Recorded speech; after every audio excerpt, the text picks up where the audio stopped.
പള്ളിക്കൂദാശകാലം 4-ാം തിങ്കൾ. മത്തായി എഴുതിയ സുവിശേഷം 6-ാം അധ്യായം 19 മുതൽ 21 വരെയുള്ള വാക്യങ്ങളുടെ വിശകലനം.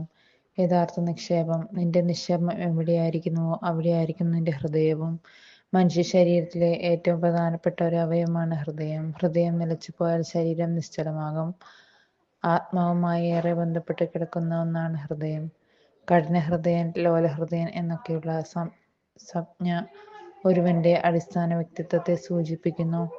ജീവിതത്തെക്കുറിച്ചുള്ള നമ്മുടെ കാഴ്ചപ്പാടുകളാണ് നമ്മുടെ സ്വഭാവത്തെ വിവേചിക്കുന്നത്. ജീവിത വീക്ഷണം എന്നും നമുക്കതിനെ വിളിക്കാം. പണം സമ്പാദിക്കുക, പണത്തിനു മേലെ പരുന്തും പറക്കില്ല എന്ന അറിവ് സമ്പാദിക്കുക, വിദ്യാധനം സർവ്വധനാൽ പ്രധാനം എന്നൊക്കെ നാം കേട്ടിട്ടുണ്ട്. ഇതുപോലത്തെയുള്ള ലൗകിക മോഹങ്ങളുമൊന്നും ശാശ്വതമല്ല. എത്ര വിലയേറിയ രത്നങ്ങളും വസ്ത്രങ്ങളും വീടും നിലകളും ഒക്കെ നഷ്ടപ്പെട്ടേക്കാം.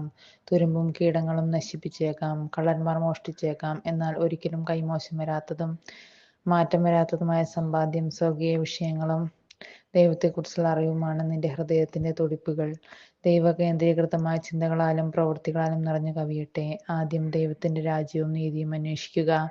ബാക്കിയെല്ലാം കൂട്ടിച്ചേർക്കപ്പെടും. അപ്പോൾ നിന്റെ ജീവിതം ശാശ്വതമായ ശാന്തിയും സമാധാനം അനുഭവിക്കുന്നതായി മാറും.